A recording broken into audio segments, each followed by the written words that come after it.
راحت عليا نومة وفتحت عيني لقيت السجاد غرقان وكأني ماشية في بحيرة. النهاردة يا جماعة جايالكوا بيوم المدعكة العالمي من أقوى تنظيفات رمضان. عايزاكوا تحطوا اللايك وتشتركوا في القناة وتفعلوا الجرس على الكل علشان يوصلكوا مني كل جديد، وطبعا تصلوا على النبي عليه أفضل الصلاة والسلام. وزي ما انتم شايفين كده السجادة الأولى عادي خالص مش مبلولة ولا فيها أي حاجة، دي اتنجدت، ومع إنه والله كنت أتمنى تغرق مع اللي غرقوا. ليه؟ لان هي تستاهل، متبهدله اخر بهدله، بس انا كنت لميتها. المهم علشان هي متبهدله فعلا، اكتر واحده وسخه قوي حطيتها اول واحده، وبعدين المبلوله بقى المتبهدله اللي شربت الميه كلها، اللي انا كنت نزلت عليها وحاسه ان هي غرقانه تحت الميه، كانت بتبقبق. بصوا يا جماعه دي انا كنت فرشاها في الحته اللي هي المدخل بتاع الشقه. فاكرين انتوا امبارح كنتوا بتقولوا لي اخر فيديو بتقولوا لي يا امل في سجاد كتير في الغرفه بتاعت اخوكي، خدي واحده وحطيها في الصاله في المدخل بتاع البيت من جوه من عند الباب الشقه اللي هي جنب قصادها باب الحمام. كانت دي اصلا محطوطه، بس ايه اللي حصل؟ انا ما قلتش ليه، لان انا اصلا ما كنتش اتوقع ان انا هقول. المهم يا جماعه بصوا ايه اللي حصل. ايه اللي حصل؟ ان انا طبعا انتوا عارفين ان انا بنام بدري، تمام؟ فانا كنت خلصت يومي خلاص وولادي كمان عايزين يناموا، فدخلت صليت العشاء ونمنا. انا نمت بقى، وامي اوقات بتسهر في الشغل بتاعها هي ومحمود، وبتيجي مثلا على الساعة مثلا 12 11 في الاوقات دي. المهم ان انا نمت، وبعدين بقى ايه فجأة الجرس بيرن، فماما عايزاني افتح لها، فانا قمت بقى علشان افتح لها الباب. فتحت عيني وخرجت من الاوضه اللي انا ببقى نايمه فيها اللي انتوا عارفينها، وبعدين نزلت في الصاله لقيت رجلي غرقانه في ميه بحر. عارفين الحته اللي هي نازله دي؟ احنا عندنا الصاله بتاعت ماما طالعه بدرجه ودرجه لتحت كده، اللي هو يعني صاله نازله تحت وصاله فوق. فالمهم الصاله الحته اللي تحت دي اللي قصاد باب الحمام كانت غرقانه بحيره حرفيا، كانت ميه غرقانه ميه. ليه بقى؟ المسدس الميه اللي جوه في الحمام فك وباظ، مش عارفين ايه اللي حصل له. المهم ان هو فك واتكسر، والميه كانت طبعا شغاله. الميه بالليل بتبقى شغاله لوحدها، حتى يعني لو انت مثلا المحبس سايباه مفتوح بتجيب ميه. فلقينا بقى ايه، لقينا الصاله كلها غرقانه ميه، غرقانه غرقانه غرقانه بمعنى كلمه غرقانه.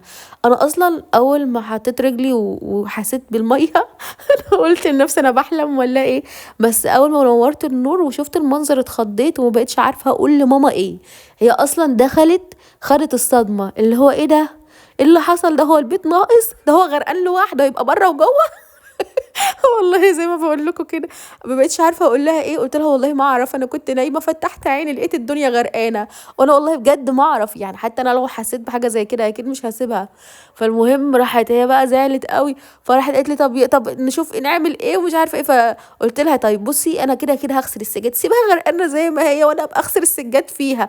انا فعلا كان عندي سجاد كتير متبهدل وعاوز يتغسل، اللي انتوا شايفينه ده يعني ده كان موجود عاوز يتغسل.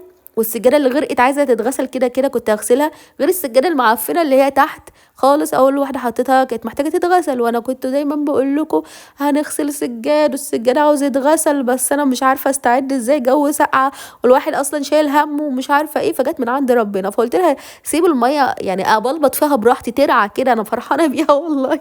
بس هي خافت على البيت، قالت لي لا ما ينفعش ما ينفعش، تبقى ميه بره وجوه زي ما انتوا شفتوا معايا قبل كده واتكلمت معاكم ان الميه مغرقه البيت، يعني في ميه من تحت البيت يعني لو خرجنا بره البيت هنلاقي في ميه خارجه من جنب الحيطه. ومش عندنا احنا بس على فكره يا جماعه، ده عندنا وعند الجيران، وهو عند الجيران اللي هم بصوا الحته دي كلها البيوت فيها بتجيب ميه من كل حته. اصلا الاراضي كلها جايبه ميه، يعني حتت حتى اللي مش مبني عليها حاجه فيها ميه. فمش عارفين ده ميه صرف ولا دي ميه ايه بالظبط. بس هو حتى كان في ناس جت حللتها من الحكومه قالوا دي ميه صرف، لان اصلا زي ما قلت لكم قبل كده الموضوع في الصرف مش حلو هنا ولسه ما ركبش والكلام ده كله، وترانشات وكلام كبير كده زي ما حكيت لكم قبل كده. فالمهم هي رفضت ان هي تسيب الميه، فطبعا السجاده دي جرجرناها ودخلناها على الحمام اللي هي اللي لونها رمادي. وانا كنت مشغوله في حاجه تانية وكنت بصور معاكم حاجات تانية. فالمهم دي بقى قلت ايه، خلاص لما اجي اغسلها تكون اتصفت، حتى عشان السجادة الرمادي دي على قد ما هي خفيفة وكلها خيوط، على قد ما هي تقيلة فعلا. لما كان فيها مية كانت تقيلة، ولا اتقل من السجاد نفسه، يعني مش عايزة ابالغ بس هي كانت تقيلة. فالمهم وكان شيلها صعب لان هي طريه كده كلها خيوط، مش جامده زي السجاد يقف كده على جنب، لا. فالمهم شيلناها بقى، جرجرناها، حطيناها في الحمام على جنب كده جوه خالص تحت السلم. وبعدين انا عم اتصفت بقى، وانا بقى جيت اغسل السجاد. يعني هي تقريبا قعدت يوم ولا اتنين، وانا بصراحه ما كنتش عارفه اغسل السجاد ده ازاي. واصلا انا كنت ناويه ان انا اشطفها في الحمام كده بالميه، كده كده كانت غرقانه، واسيبها تتصفى وخلاص. بس انا قلت لنفسي علشان قعدت يومين، لا اغسلها احسن تكون ايه بقى ليها ريحه ولا حاجه. فالمهم ان هي ما بقاش ليها ريحه ولا اي حاجه، هي كل الحكايه ان هي كانت غرقانه في الميه بس. فاحنا هنغسلها بالمره. فزي ما انتم شايفين كده، دي الحكايه كلها بتاعت السجاد يا جماعه. فانا بجد النهارده كانت مدعكه مدعكه مدعكه. انا فتحت عيني، فطرت ولادي، وجبت حاجات من الشارع كنت محتاجه اجيبها، وقعدنا بقى فردنا السجاد. وزي ما انتم شايفين انا يومي بدأ معاكم يعتبر في السجاد. وعايزه اقول لكم ان انا كنت ناويه ان انا ادخل الاوضه اللي جنبها دي، بس انا قلت لا، اخلص من السجاده الاول، بعد كده ادخل. يعني كنت ناويه اخلص من السجاد وادخل. ده كويس ان انا اساسا عملت كده، لان انا اصلا لو ما كنتش عملت كده ما كنتش هلحق اخلص السجاد ده. السجاد ده خد مني مدعكه بصراحه، دعكته كتير قوي. ما يغركوش ان انا بجري وان انا مقصه حاجات والكلام ده كله، بس انا قعدت ادعك في اللي لونها لبني دي كتير قوي. كانت متبهدله متبهدله متبهدله معنى الكلمه، وتقيله تقل. انا اساسا بصوا، غسل السجاد بالنسبه لي يعني حلو وكل حاجه، بس بالذات الحاجات المبقعه بحس بتقل فيه يعني وانا بس بغسلها. لكن انا السجاد اللي هو بيبقى متبهدل تراب وحاجه كده خفيفه سهل عليا، مجرد ان انا ميه وبرسيل وادعك كده وانزل التراب اللي فيها وخلاص. اما فعلا السجاد اللي بيبقى مبقع ده بالنسبه لي ببقى شايله همه الصراحه. ودي كانت مبقعه كتير قوي، بس الحمد لله زي ما انتم شايفين بقت نظيفه فله شمعه منوره. ولحسن حظي بقى ان الخرطوم ده لقيت له شغلانه. اصلا لما المسدس باظ، ماما راحت قصاه بالمقص وشالته من مكانه. الخرطوم ده انا كنت عايزه اعمل حنفيه عاديه علشان اعرف اركبه، فبقيت اركب الخرطوم في الحته اللي ماما قطعتها من المسدس، وبقيت بعرف استخدمه. فبجد نجدني نجدني نجدني، لان انا لما كنت بحتاج ميه لما اجي اغسل حاجه هنا في المدخل، وكنت بالجردل رايحه جايه بقى وزحلقه وبهدله ما اقولكوش. فالخرطوم نجدني ورحمني الحمد لله، ربنا كريم والله. فالمهم بقى بقيت بالخرطوم املى الجردل، عشان الميه اوقات بيبقى ضغطها ضعيف واوقات بتبقى قويه. بملى بالجردل وادلق بيها، وبغرق السجاد بالخرطوم بقى واديله ادي. بصراحه يعني غسل السجاد على قد ما هو تعبني، على قد ما انا كنت مستمتعه. بحب بلبطه الميه يا جماعه. انا بجد اي حاجه فيها بلبطه وفيها صابون حلوة قوي بالنسبه لي. بس ايه عقبتي الوحيده ان الواحد بيبقى حاسس بالسقعه في النهايه، لكن وانا شغاله انا مش حاسه باي حاجه حرفيا. يعني ربنا رحيم والله. وبنتي مليكه بقى، يا بنتي اقعدي على جنب هتبردي. لا يا ماما، شابطه بطريقه اللي هو عايزه تغسل وعايزه تلعب في الميه، مش تغسل، هي عايزه تلعب في الميه. هي عايزه تمسك الخرطوم وتقعد ترشرش بيه كده، وتقول يا ماما نفسي الزحلق. قلت لها لا بصي، الزحلقه والكلام ده ما ينفعش، افرض وقعتي على دماغك نعمل ايه بقى؟ قلت لها لا ما ينفعش تتزحلقي.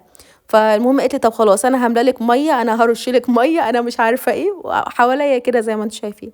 المهم خلصنا بقى من السجاده الكبيره اللي يعتبر شبه كبيره. المهم ان هي اكبر من الصغيره اللي احنا داخلين عليها دي.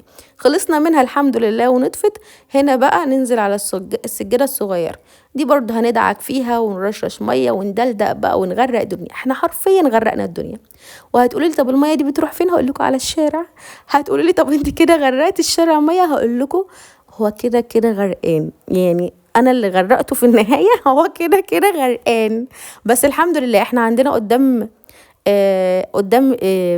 يعني قدام ايه قدام باب البيت في ايه منحدر كده، اللي هو يعني الميه تنزل تتزحلق تتزحلق في حته بعيده، ومش بتتزحلق قدام بيت الجيران مثلا. لا الحمد لله برضو بيت الجيران عالي ونازل بمنحدر كده، منعطف تاريخي. ونازل في حته كده حفره دي فيها بركه ميه، اصلا كده كده فيها ميه، فمحدش يقول لي انت غرقت الدنيا، كده كده غرقان، مش هتيجي على جردلين اللي انا دلدقتهم. فالمهم انا كنت يعني الميه بتنزل، كنت بطمن هي بتروح فين، وغرقت الدنيا قدام بيتنا ولا لا، والحمد لله سيطرنا على الوضع يعني، وجت سليمه مفيش اي حاجه. ومش اول مره اغسل، يعني انا بغسل هنا ودلدق براحتي، كده كده الصرف بيودي على فين؟ بيودي على الترنش اللي بره، والترنش برضو بيحصل له ايه مش عارفين، احنا كده كده مش عارفين اي حاجه، مش عارفين ايه اللي بيحصل اصلا. فالمهم الحمد لله. في منكم كان اتكلم معايا في موضوع البيت والميه واللي بيحصل، وكنت نصحتوني وقلت لي اتكلمي مع جارتكم واسالوها. واحنا اتكلمنا مع الجيران، مش جارتنا واحده، مش جاره واحده، اتكلمنا مع الجيران كلهم. ويعني في بيوت بتعاني زينا، يعني في ناس كتير بيوتها فعلا بتجيب ميه، فالمشكله طلعت يعني عامه.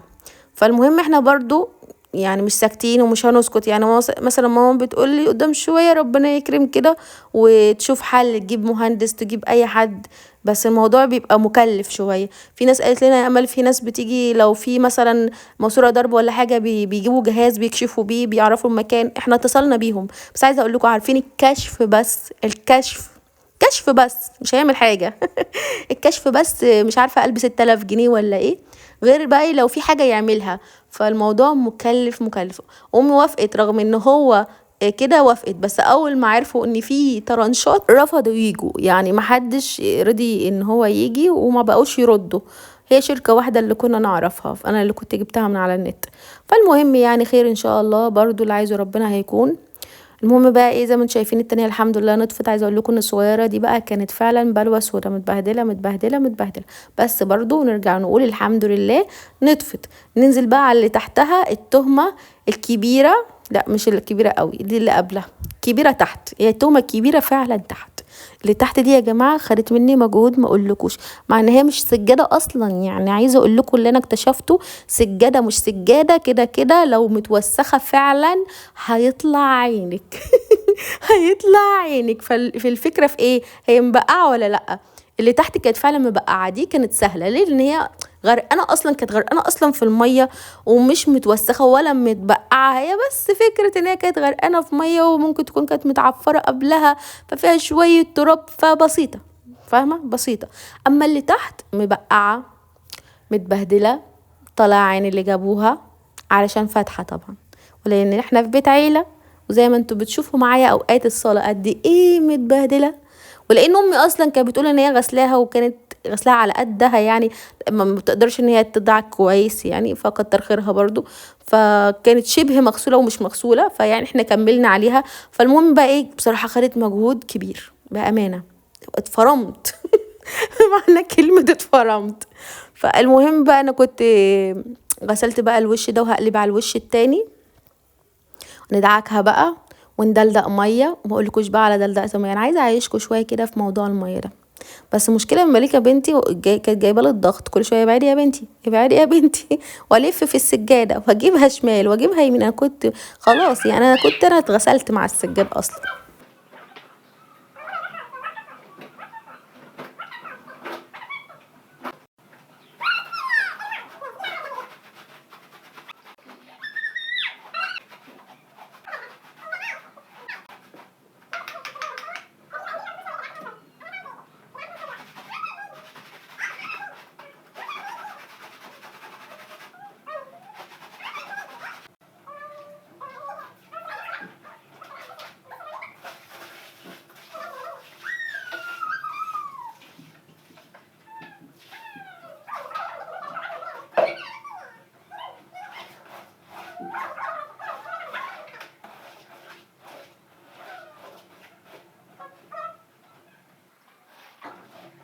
وزي ما انتوا شايفين كده يا جماعة، خلصنا من نص الهم الحمد لله، ولسه باقي الهم اللي تحت. المهم واحنا بنخلص كده، عايزة دردش معاكم في كام حاجة، ومنهم حاجات نصحتوني بيها في تقريبا برضو الفيديو اللي فات. كنت انا بتكلم معاكم في حاجات مش فاكرة ايه هي، بس في حد كتب لي كومنت قال لي يا امل روحي مش عارفة منطقة ايه كده في فراسكور. عامة انا هاخده سكرين شوت للكومنت عشان لو نسيت. وشوفي هناك في سراير وغرف وحاجات بتتباع بنص التمن بتكون مستعملة، وانا قلت لها ان شاء الله هسأل واشوف ربنا يسهل. المهم انا عايزه اقول لكم ان في هنا برضو ناس، انا اعرف ناس هنا بتبيع حاجات مستعمله والكلام ده كله. وفي ناس قالت لي يا امل خدي السرير الكبير بتاع مامتك والسرير الصغير التاني حطيه في اوضه مامتك وكلام كتير كده. بس السراير انا قلت قبل كده السرير بتاع ماما لو اتشال من مكانه مش هنعرف نرجعه تاني، هو اصلا متلصم. ليه؟ لان الارض عندنا مش متساويه زي ما شرحت لكم قبل كده وعرفتكم ان الارض مش متساويه، عشان كده مبهدله الخشب اذا كان دولاب او سرير او اي حاجه، الحاجات بقت مش مظبوطه من الاخر. فالمهم مش هينفع، فانا سايبه كل حاجه مكانها. ولان انا عايزه يعني انا اصلا بصوا اللي هو بشتغل على نفسي ان انا ان شاء الله ربنا يكرمني واقدر اجيب اي حاجه اللي هي خاصه بيا، بدل ما انا اخد حاجه وابقى مضطره ارجعها بعد كده، يعني مش هنشيل ونحط بقى، فاهمين؟ فهحاول امشي نفسي. المهم ان انا فكرت ان انا اروح اسال واجيب سرير وكده، يعني معرفش هم اسعارهم هتكون ايه، بس انا قلت لنفسي مش مهم، يعني انا كده كده الفكره اللي جايالي واللي انا مرتباها في دماغي وهعملها معاكم ان شاء الله هتحل الموضوع، ويعني هتقضي الغرض وعادي هيبقى شكلها حلو، تجربه جديده وان شاء الله تنفع. فانا عايزاكم بقى تتحمسوا كده وتنتظروا معايا ان شاء الله الاوضه بتاعتي بعد ترتيبها بحاجات بسيطه جدا. مش هقول لكم ان انا هشتري حاجات جديده وكده، لا، بحاجات بسيطه انا جمعتها من البيت، بس ان شاء الله باذن الله يبقى في فرق وتشوفوا فيها روح وتشوفوا فيها شكل جديد، وتبقى يعني اوضه فعلا ينفع ان الواحد يعيش فيها عادي خالص، وافكارها حلوه باذن الله باذن الله ان شاء الله ان شاء الله اذا ربنا اراد. انا مش عايزه اروح اسال ولا اجيب اي حاجه دلوقتي، ولو احتجت بعد كده هروح، يعني لو انا حاسه ان انا فعلا مضطره هروح، بس يعني همشي الدنيا زي ما بقول لكم كده بفكره جات لي وان شاء الله اعرف انفذها معاكم ان شاء الله، فربنا يسهل. المهم ان محدش بيوصل للحاجه اللي هو عايزها مره واحده، لازم بنمشيها تاتا تاتا واحده واحده، واللي ربنا عايزه هيكون. فانا متفائله خير جدا باللي جاي والله، وحاسه ان ربنا هيكرمني من وسع وان شاء الله يفتح لي ابواب الرزق كلها باذن الله باذن الله. متفائله جدا ان ربنا هيكرمني وان شاء الله ربنا كريم ان شاء الله. ربنا بيسبب الاسباب والله يا جماعه، واذا اراد شيء يقول له كن فيكون. فيعني ممكن تكون انت اصلا ماشيه عادي يعني وتبقى سايباها لله، بس ثقتك في ربنا ممكن توصلك للحاجه اللي انت ما كنتش تحلمي بيها. فانا دايما واثقه في ربنا ان شاء الله ان شاء الله هيجعل لي رزق واسع باذن الله، ويفتح لي ابواب الرزق من عنده ان شاء الله، كرم منه وفضل منه، مش اجتهاد مني والله ولا جدعنه ولا قوه ولا اي حاجه، لان كلنا ماشيين على الله حكايتنا وكلنا بنقول يا رب، بس ثقتك في ربنا هي اللي قادره تغير الكون من حواليكي. فانا واثقه من ربنا ان شاء الله باذن الله باذن الله ربنا يكرمني ويرزقني من حيث لا احتسب باذن الله، وربنا كريم وانا واثقه فيه، وظني في الله دايما خير باذن الله. المهم برضو كان في كومنت اتكتب انتوا بتقولوا الامل اشتري شقه اشتري شقه على اساس ان الشقق دي رخيصه، يعني البنت هتجيب منين، هي عليها مسؤوليه ودلوقتي بقت لوحدها ومفيش راجل بيصرف. يعني هما متعاطفين معايا وشايفين ان الكلمه نفسها مش سهله ان انتوا تقولوا هاتي شقه هاتي شقه. فبصوا انا عايزه اقول لكم حاجه، انا لما حد بيقول لي هاتي شقه صدقوني انا بشوف ان انا ان شاء الله ان شاء الله ربنا اذا اراد هيديها لي، هيدينا احسن من اللي انا بتمناه ومن اللي انا عايزاه، بس انا سايباها لله وبقول ان شاء الله كل حاجه بتيجي في وقتها. صدقوني ربنا ما بيضيعش حد، فيمكن فعلا انا وضعي ما يسمحش حقيقي ان انا اجيب شقه حقيقي والله العظيم. يعني انتوا لو قلبتوني شمال في يمين شقلبتوني كده والله العظيم ما هتلاقوا معايا ربع تمنها او تلت تمنها او حتى جزء منها، يعني ما فيش، انا على الله حكايتي. بس انا ثقتي في ربنا كبيره قوي، يعني معديه الحدود، اللي هو دايما بتخيل ان ربنا كرمني ودايما رزقني وان ان شاء الله في المستقبل هيديني كل حاجه نفسي فيها. هتسالوني على اساس ايه يا امل انتي واثقه ومتفائله خير؟ هقول لكم معرفش، يعني انا بس انا دايما متفائله، الحمد لله الحمد لله الحمد لله، نعمه فضل من عند ربنا، ودايما بظن في الله خير، ودايما متخيله ان اللي جاي احسن، وان ان شاء الله ربنا يكرمني باحلى من اللي انا بتمناه بكتير. فانا اصلا عندي يقين ان شاء الله هيكون عندي مش بس شقة، هيكون عندي كل حاجة انا بتمناها واحسن من اللي انا بتمناها ان شاء الله. ان شاء الله اذا كتب لنا عمر واذا كان لنا نصيب في الدنيا دي ان شاء الله ربنا يكرم ويرزقني ويوسع عليا وعليكم باذن الله. ففكرة فعلا الشقة فيها غالية بملايين. انت عايزة اقول لكم ان اقل شقة هنا، يعني عايزة اقول لكم الشقق القديمة اللي هي مبنية وناس كانت ساكنة فيها وعايزين يبيعوها وكده، يعني ممكن تدخل لها في 1,500,000. فاهمين؟ اللي هي اوضتين وصالة ومطبخ، الحاجات اللي هي الصغننة دي اللي هي مش سوبر لوكس وكده، اللي هو عادية خالص يعني. فالاسعار فعلا في الطالع في الطالع في الطالع. والناس اللي بتقولي هاتي بيت، البيوت برضو غالية جدا يا جماعة، يمكن الشقق هينة شوية. ف مش هقول لكم ان انا مش طمعانه في بيت، انا طمعانه في فيلا. انا طمعانه ان انا اجيب حاجات كتير، بس احنا بنحلم وبنقول يا رب، ربنا كريم واللي عايزه ربنا هيكون ان شاء الله.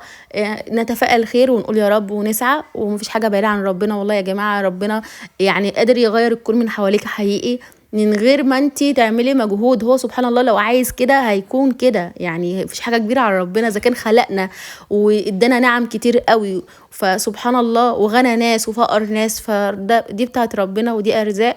بس احنا نظن في ربنا خير ودايما نتفائل خير ونقول يا رب وربنا كريم. والله ما فيش حد هيرفع ايديه ويقول يا رب وربنا مش هيسمع له، هيسمع له وان شاء الله ربنا يستجيب لدعواتنا، وربنا كريم ان شاء الله. فانا ان شاء الله ان شاء الله ان شاء الله ربنا يكرمني.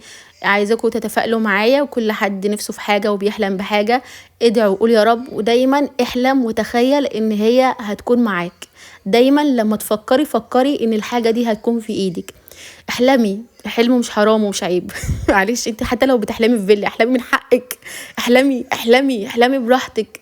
ربنا لو اداكي الفكرة واداكي الحلم ده، صدقيني مش بيديهولك من فراغ، هو بيديهولك عشان عارف ان انت تقدري توصلي له. احلمي وقولي يا رب، والله قادر يكرمك ويرزقك وانت في بيتك وانت ما بتعمليش حاجة، قسما بالله والله قادر وانت في بيتك قاعدة على سجادتك بتصلي وبتدعي يرزقك من حيث لا تحتسبي، وانت ما تعرفيش ولا بتعملي ولا بتبذلي اي مجهود. على فكرة ربنا اذا اراد شيء فعلا يكون فيكون. فظن في الله خير وقولي يا رب وادعي ربنا كتير. ربنا يا جماعة كريم، رزقك مش على حد، رزقك مش على اي عبد من العباد، انت رزقك على ربنا، وربنا كريم وقادر على كل شيء. دايما قولوا يا رب واحلموا احلام حلوة، فكروا دايما ان اللي جاي احلى. المهم بقى زي ما انتم شايفين كده السجاد بعد ما غسلناه وشطفناه واتمرمطنا فيه واتبهدلنا فيه، الحمد لله نشرناه. الحمد لله رفعناه بعد ما اتصفى، طبعا سيبناه يتصفى شويه كده على السلم، وغسلت المدخل زي ما انتم شفتوا معايا، وبعدين طلعناهم على السطح واحده واحده، مش كلهم مره واحده، بقيت اخد واحده واحده اطلع بيها انشرها، انزل اخد التانية، ودي اهي نشراها والحمد لله الحمد لله. المهم ان احنا خلصنا من المهمه دي، وان شاء الله اللي جاي خير باذن الله. عايزاكم تنتظروني، تحطوا لايكات كتير، تشتركوا في القناه، تفعلوا الجرس على الكل علشان يوصل لكم مني كل جديد، وما تنسليش من دعواتكم. والسلام عليكم ورحمه الله. دي ارض يا جماعه اللي مزروعه رز اللي هناك دي اللي انا قلت لكم عليها.